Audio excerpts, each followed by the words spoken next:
नमस्ते बच्चों, मैं हूं खुशबू चौधरी और हम पढ़ेंगे कक्षा 6 की सामाजिक विज्ञान का अध्ययन 4 जो कि है इतिहास में समय रेखा एवं उसके स्रोत।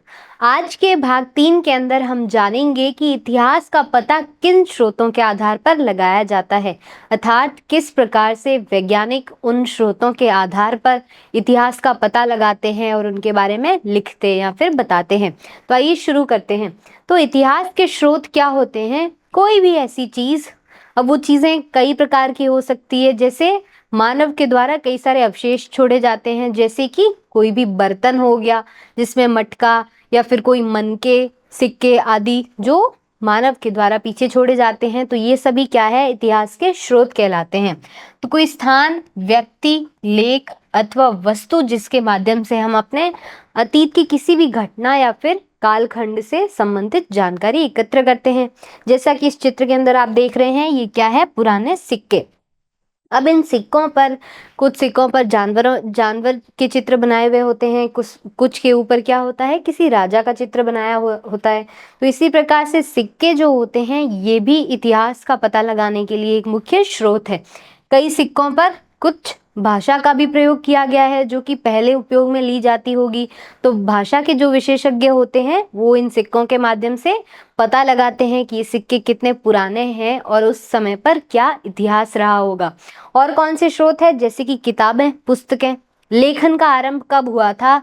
तो लेखन का आरंभ हुआ था 6500 वर्ष पहले, जैसा कि हमने भाग 1 के अंदर जाना था। तो पुस्तकें जो कि इतिहास का एक खास या फिर मुख्य स्रोत है। किसी ने कोई बुक लिखी है, किताब लिखी है, उसके अंदर उन्होंने क्या लिखा है, तो ये जो किताबें हैं जिसको हम साहित्य भी बोलते हैं। अब उदाहरण के लिए मान लीजिए रामायण लिखी गई, महाभारत लिखी गई, तो ये कहानियां हैं, ये सारी हमें इतिहास के बारे में बताती है। वस्त्र, किसी इंसान की जो संस्कृति होती है उसके अंदर वस्त्र भी आते हैं। तो उस समय पर इंसान क्या, कौन से वस्त्र पहनता था, आज हम कैसे वस्त्र पहनते हैं, या फिर क्षेत्र वाइज देखें, हम अलग अलग क्षेत्रों के अंदर भी देखा जाए तो राजस्थान में अलग प्रकार के कपड़े पहने जाते हैं। अगर राजस्थान की संस्कृति की बात करें तो जैसे कि मेल्स जो होते हैं, अर्थात आदमियों द्वारा पगड़ी पहनी जाती है, औरतें पोशाक पहनती है, और कई और इलाकों में अलग प्रकार के कपड़े पहने जाते हैं, जैसे मान लीजिए असम हो गया या फिर साउथ इंडिया देख लीजिए। तीसरा है आभूषण। अब किसी भी क्षेत्र की महिलाओं या फिर पुरुषों द्वारा जो आभूषण प्रयोग में लिए जाते हैं उनके अवशेष भी मिलते हैं। अब ये जो आभूषण मिलेंगे इनके आधार पर भी पता लगाया जाता है कि उस समय पर इतिहास कैसा रहा था, किस प्रकार के आभूषण प्रयोग में लिए जाते थे। अब आभूषण की अगर बात करें तो कई बार खजाने मिलते हैं, अर्थात जमीन के अंदर गड़े हुए कोई मिट्टी का बर्तन है जो किसी सिक्कों से भरा हुआ है या फिर किसी आभूषणों से भरा हुआ है। तो इसी प्रकार ये सभी क्या होते हैं, इतिहास के स्रोत होते हैं। बर्तन जिसमें हमने बात की थी, कोई भी मटका हो गया या फिर अन्य जितने भी बर्तन हो गए जिसके अंदर किसी भी चीज को स्टोर किया जाता है या फिर रखा जाता है।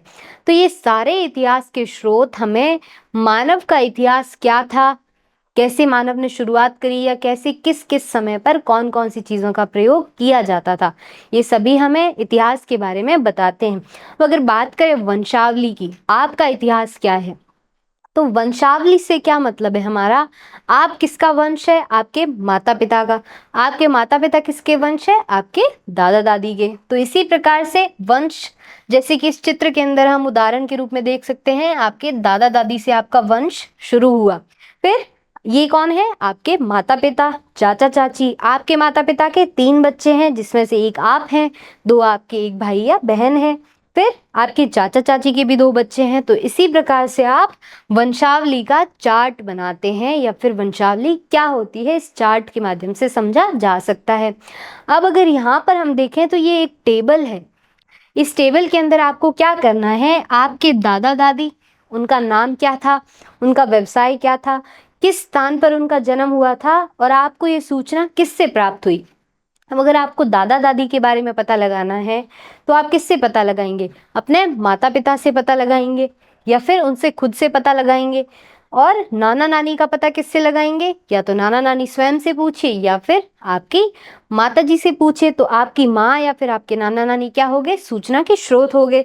परदादा परदादी के बारे में आप अपने पिताजी से जान सकते हैं, माताजी से जान सकते हैं, या फिर दादा दादी से भी पता लगा सकते हैं। ठीक उसी प्रकार से पर नाना और पर नानी, तो ये सारी चीज़ें आप अपने माता पिता से पता लगा सकते हैं, या फिर अन्य संबंध जो भी होते हैं आपके रिलेटिव्स हैं उनसे भी पता लगा सकते हैं। तो इसी प्रकार से आपको ये टेबल खुद से भरनी है कि आपके दादा दादी का नाम क्या है, उनका व्यवसाय क्या है, कहाँ पर उनका जन्म हुआ था, और भी कई सारी चीज़ें आप ऐड कर सकते हैं कि उनका जन्म कब हुआ, उनकी मृत्यु कब हुई, ये सारी चीज़ें। आगे बढ़ते हैं ये जानते हुए कि इतिहास के मुख्य स्रोत कौन से हैं। अब अगर स्रोत की बात भी करें तो स्रोत भी कई प्रकार के होते हैं, जैसा कि इस चित्र के अंदर हम देख सकते हैं। मौखिक स्रोत होते हैं, साहित्यिक स्रोत होते हैं, कलात्मक स्रोत और पुरातात्विक स्रोत। ये सभी क्या है, इतिहास के स्रोत हैं। इनका भी आगे डिवाइड किया हुआ है कि मौखिक स्रोत कौन कौन से हो सकते हैं, जैसे कि आप वंशावली से पता लगा सकते हैं, लोक साहित्य हो गया आपका, और फिर साहित्यिक स्रोत के अंदर क्या आता है, ऐसी चीजें जो लिखी हुई है, जैसे कि भारत का साहित्य क्या है, वेद एवं इतिहास से पता लगा सकते हैं, कविता एवं नाटक, ऐतिहासिक लेखन और कहानियों का संग्रह। एक और चीज है इसमें, वैज्ञानिक एवं तकनीकी लेखन, जो वैज्ञानिकों ने लिखा है। तो ये सारी चीजें क्या हो गई, साहित्यिक स्रोत आ गई, किसका, भारत का। अब विदेशी विवरण आप किससे ज्ञात करेंगे, तो यात्रा वृतांत या फिर ऐतिहासिक वृतांत। अब यात्रा वृतांत की बात करें तो आज के समय पर YouTube पर व्लॉगर्स होते हैं जो कि वीडियो बनाते हैं जब किसी जगह पर घूमने जाते हैं। तो वो जब उस जगह पर घूमने जाते हैं तो उस जगह को दिखाते हैं कैमरा के थ्रू और उसके बारे में कई सारी चीज़ें बताते हैं। तो ये सारी चीज़ें क्या है, विवरण में आ जाती है। अब भारत में घूमने जा रहे हैं तो भारत का विवरण हो गया। तो इसी प्रकार से इतिहास में या फिर अतीत की बात करें तो पहले कई ऐसे विदेशी लोग थे जो भारत के अंदर घूमने आए थे, तो उन्होंने भारत का विवरण दिया, और कुछ भारतीय लोग थे जो विदेश में गए तो उन्होंने विदेशी जगह का विवरण दिया। तो इसी प्रकार से ये क्या है, साहित्यिक स्रोत है। फिर कलात्मक स्रोत की अगर बात करें तो चित्रकला, मूर्तिकला और पट्टिका, जिसको हम पैनल भी बोलते हैं, तो इन सारी चीज़ों से क्या पता लगाया जाता है, ये कलात्मक स्रोत है और इससे हम इतिहास का पता लगाते हैं। अब अगर पुरातात्विक स्रोत की बात करें तो ये कई प्रकार से हो सकते हैं, जैसे संरचना से पता लगता है, कोई स्मारक बनी हुई है, कोई टीला है, उससे पता लगाया जाता है, और शिलालेख जो पांडुलिपि, ताम्रपत्र, सिक्के आदि होते हैं, तो इनसे भी इतिहास का स्रोत का ज्ञान होता है कि वो सारे स्रोत कब के हैं, किस समय पर प्रयोग किए गए हैं। उत्खनन से कई सारी चीजें मिलती है, जैसे हमने बात की थी कि अवशेष किसके, मानव, पशु और पेड़ पौधों के अवशेष, या फिर उपकरण एवं हथियार, अर्थात इतिहास के अंदर अतीत में मानव ने शुरुआत में कौन कौन से हथियार प्रयोग किए, किस धातु से बने हुए थे वो हथियार, लोहे का प्रयोग कब किया गया।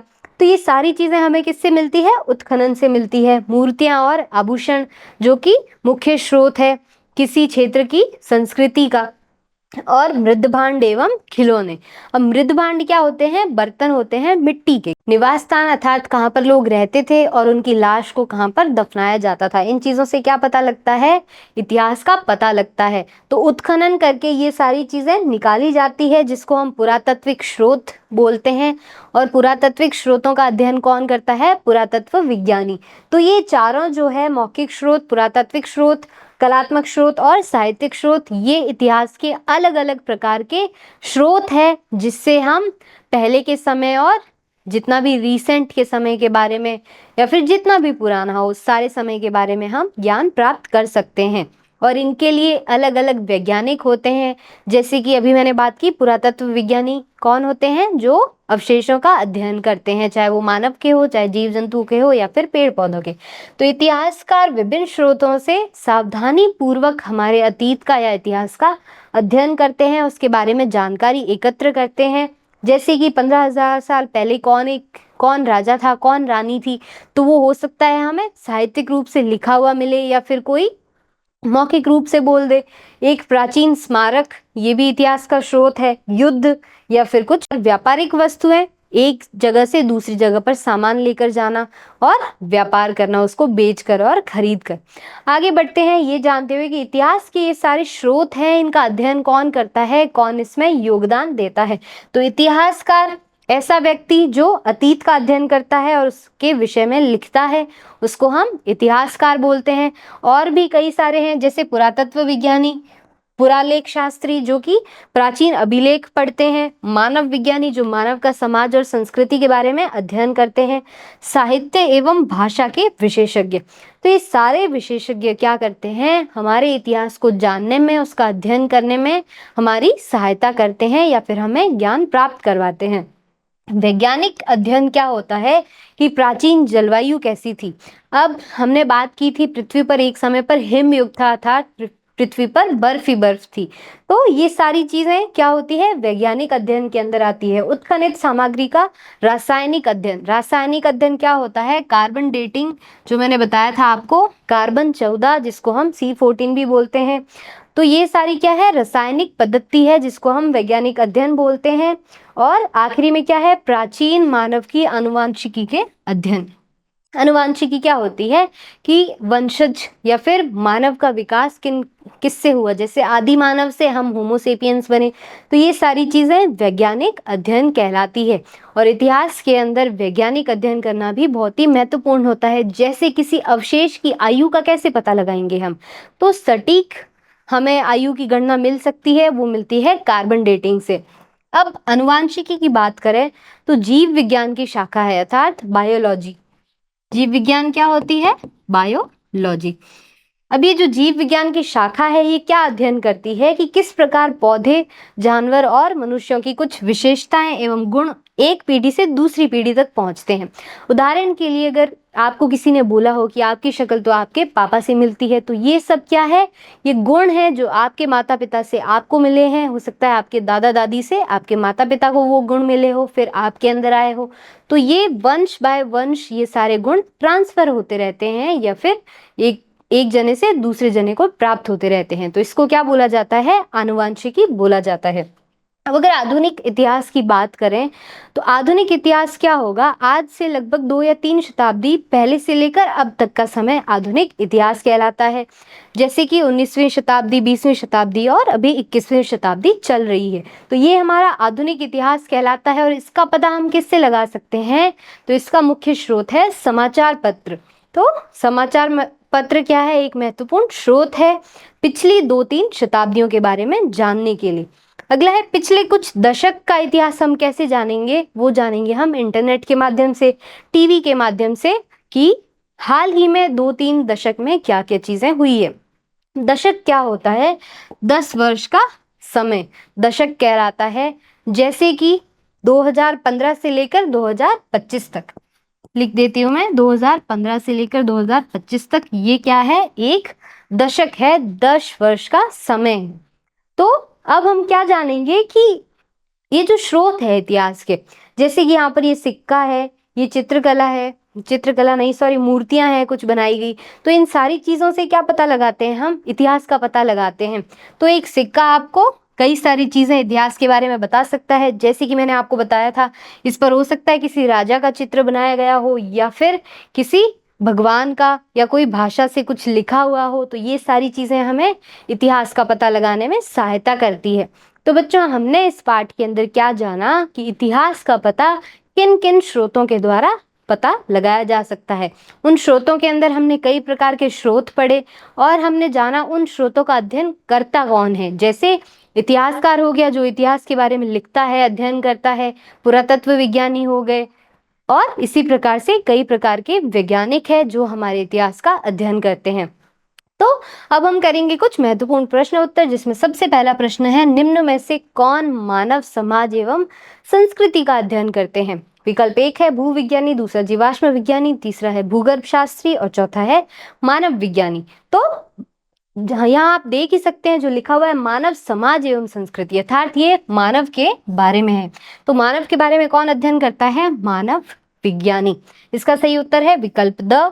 भूगर्भ शास्त्री क्या करते हैं, हमारे धरती के अंदर कैसी चीजें हैं उसके बारे में अध्ययन करते हैं। जीवाश्म विज्ञानी जीवाश्मों के बारे में अध्ययन करते हैं जो कि हमें मिट्टी की परतों के बीच में या कई चट्टानों के बीच में मिलते हैं या फिर पाए जाते हैं।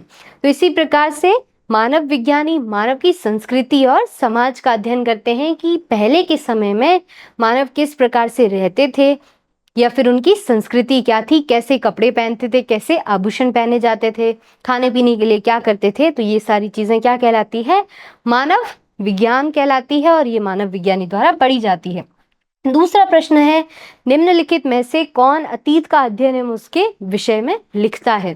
तो विकल्प 1 देखते हैं, चित्रकार, दूसरा इतिहासकार, तीसरा राजनीतिज्ञ, चौथा है समाजशास्त्री। इसका सही उत्तर है इतिहासकार। जैसा कि आपको नाम से ही पता लग रहा है, इतिहासकार जो कि क्या करते हैं, अतीत का अध्ययन करते हैं। तो बच्चों आज के लिए इतना ही, मिलते हैं एक और मजेदार सेशन में, तब तक के लिए धन्यवाद।